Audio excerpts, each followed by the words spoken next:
Yeah, they don't really play anymore. Jason got 3 of them. So Yeah. like, oh, there's only like 4 world champions playing in this field. it's weird to think about. I guess this is something that a lot of people experience, but for me, thinking back to 2013, I'm like, oh, that's not that long ago. Yeah. It's almost 7 years ago now. Exactly. Which is kind of wild to think about, but... Yeah. X and Y wasn't even out. What, really? Yeah. It was still black and white era. Yeah. Wow, okay. Yeah. I'm getting old. Yeah, I know, it's weird, huh?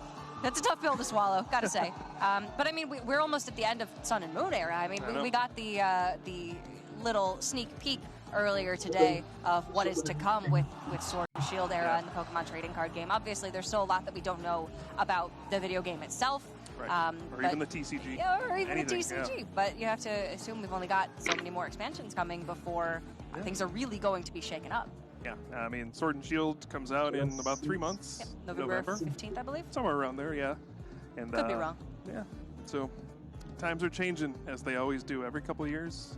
It's a new generation. Time, though. Yeah, it's new so things exciting. Come out. I got started playing with Sun and Moon Base again. That was when I first came back into competitive Pokemon. I played very casually for several years before that, and then obviously when I was a kid. But Sun and Moon Base was my big resurgence into Pokemon and where I started getting very competitive again. So to think that it's now already been several years since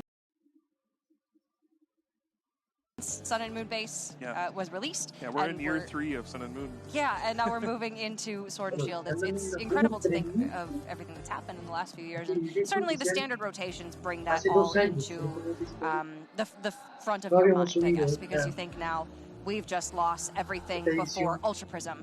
And Ultra Prism, again, doesn't seem like it was all that long ago, but we've got years of sets still in the game. Yeah. And so much that we're not able to play with now. Yeah, and that effect is somewhat amplified because of the early rotation this year. You think back, just a year ago, we were playing with like N and Puzzle of Time and Professor Sycamore and all these staple cards from XY. And then we've kind of gone 2 full rotations since then.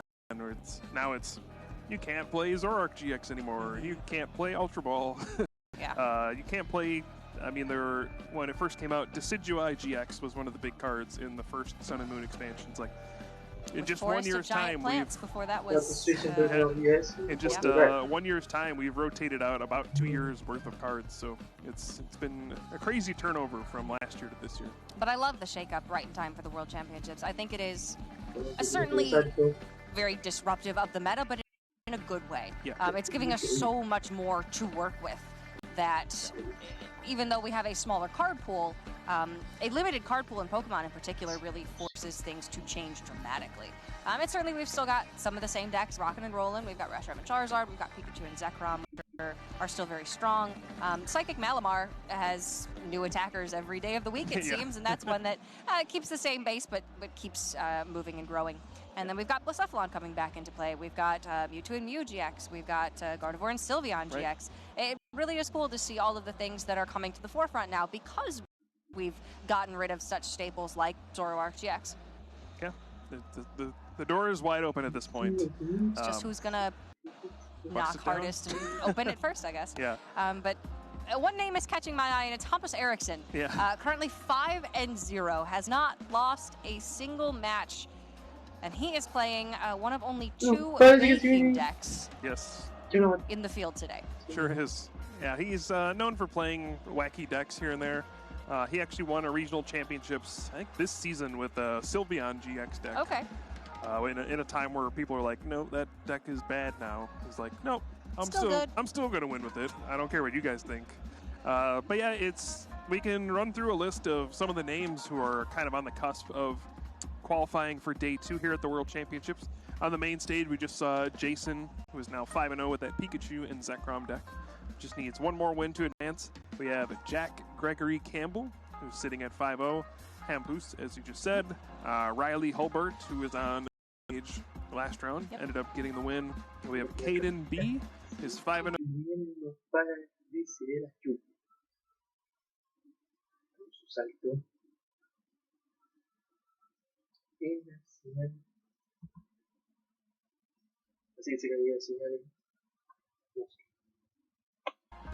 We have Haruki Tsuyama from Japan at 5-0. And the list is getting shorter now. There aren't a lot of 5-0s. We have Farleeb Cuba and Eri Nakamura. And I think that may round out all of our 5-0 players at this point, so not a lot. But lots of 4-1 and 4-0-1 players, of course. Yeah.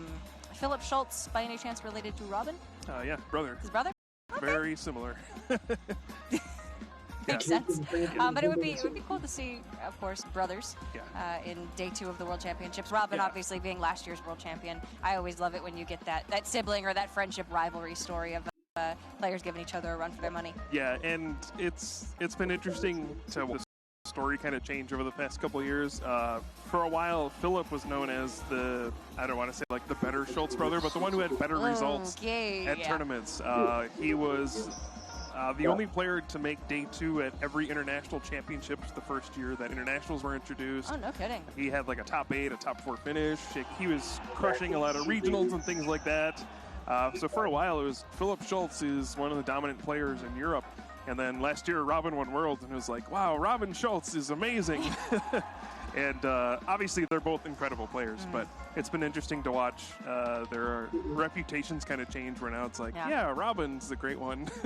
He's the world champion. Yeah, I certainly get that. I've got a brother who's 2 years younger than I am, and we've always been very competitive with each other in everything that we've ever played. So for Robin, that had to feel quite good. But then for Philip, it lights the fire under him, to want to give his brother a run for his money again and then make his own shot at the title. Yeah, so that'll be an interesting story to follow. And Philip in particular is an interesting story. 4-1. We had him on the stream earlier today. He was not going to come to Worlds this year, and then at the last second, he just like, sure, I'll go. Like booked a last second flight. You're just like, okay, I'll show up to Worlds, why not? It's about a 7-hour flight, give or take, from Germany. It's not a quick flight, but no, it's certainly easier than coming here from Japan, I would think. Yes, and especially like Australia. But Robin, the flight to Australia was rough. Yeah, Philip this year took a similar approach to Tord and really didn't take the season super seriously, didn't show up to a lot of events. Like he barely played at all, and then just randomly showed up to a regional and won the event. So he just... I'll show you still got it. I know, yeah. You know? He showed up to a regional and played a Zorark Gyarados deck and just like destroyed everybody. He's like, yeah, I guess I can still play, that's fine.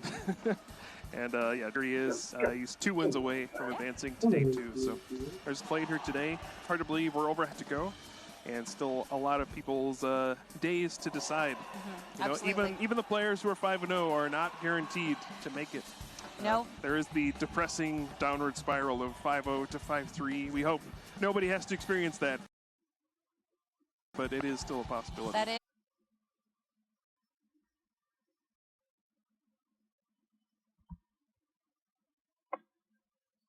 Ya de vuelta, vale, pero que la señal va y viene.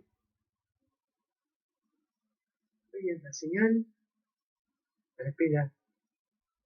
No, parece que lo perdimos, sí.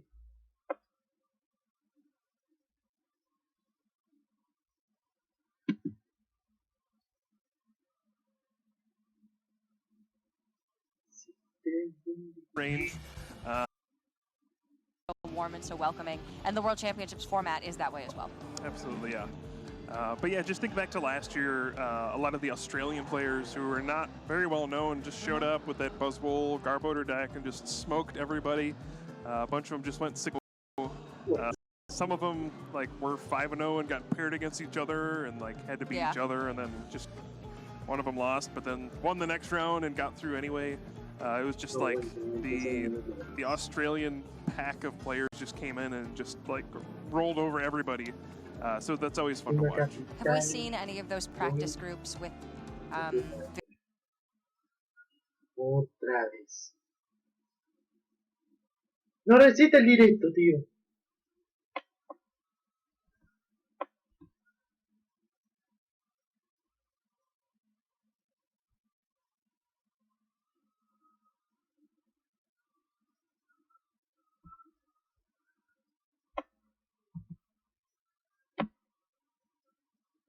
Es muy inestable. Si ganamos, no.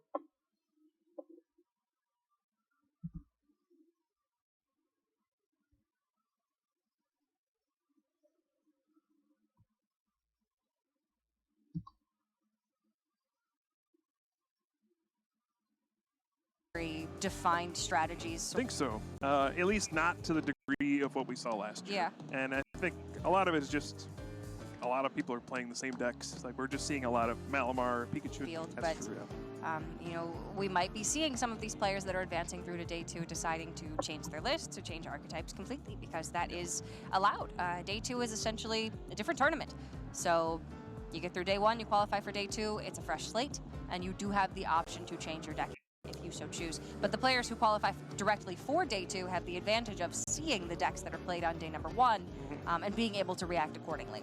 Yeah, like Hampus is playing, he's one of, what, 2 people playing that BHM deck. That's the kind of thing where if he goes into day 1, goes 6-0, everybody's going to take notice. Yeah. It's not, it didn't show up in numbers, it didn't have a big group of people plow through the field, but when you see one person come in with this super unusual deck, you're like, whoa, we got to do something about that. I don't want to lose to that tomorrow. So you might see the metagame shift that way. You might see more people adopt that deck and just play it. Or you might see people be like, okay, I need to tech for that thing because that guy destroyed everybody and I don't want to lose to that. Yeah, that's scary. I mean, and even though you may never come up against that deck in the Swiss stages, if that deck makes top 8, at some point you will run into it if you keep winning and it does not lose. So it is certainly something that needs to be on everybody's radar, and if you know, he qualifies to tomorrow, which it's looking like he will, that deck certainly will be taken notice of.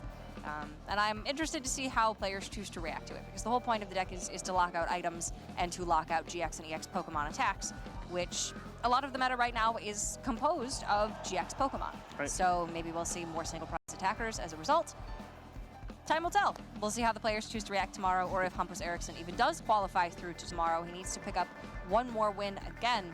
And this is the 6th round, so this would be the earliest that any players would be able to qualify through to tomorrow. We're playing a total of 8 rounds today. 6 wins, total of 18 match points, gets you through to day 2. And then day 2, like we were saying, clean slate, where you're going to see some of those bigger names of players that you recognize from years past and from big results this year who've directly qualified to day 2. You'll see them in the mix, and you'll start to see what they've decided are the decks to bring to this tournament. Maybe they're all bringing Bayhem. Yeah. It's possible. Yeah, just 100 of those. Yes. Just some other results I want to call out. We have Luke Doran, who was on the stream earlier, who defeated Sam Chen. I think that was round 3 with his Blacephalon Naganadel deck, Blacephalon GX. He's now 4-0-1, so needs just 2 more wins, or even a win and 2 ties will do it. So he's in good position. And also we have Zachary Crackler from the US. He is one of the only people I've seen in the field playing that Dark Toolbox deck with Weavile GX and all the other different darkness type attackers. So keep an eye out for him. He is 4-0-1. All right, but I do think our match is ready to go on the stage. So we can go ahead and take a look at the players who will be kicking things off here for round number 6 of the World Championships. All right, looks like we got a crowd favorite, Peter on the left, going up against Paulo Mimoso. I do know that Peter, I think, is bringing something very unusual to the tournament. We will get into that in a little bit, and we'll have him go up against Paulo. So this should be an interesting matchup. Peter, of course, most known for being the Night March King. He loves his Joltik, but Joltik is no longer in the standard format, and he's going to be bringing something off the wall for sure. I will say I did first learn about him when Night March was very popular and for his specific love of Joltik. But we'll see how he's chosen to respond to a Night March-less meta. Maybe he's just gone into the Lost March direction. Although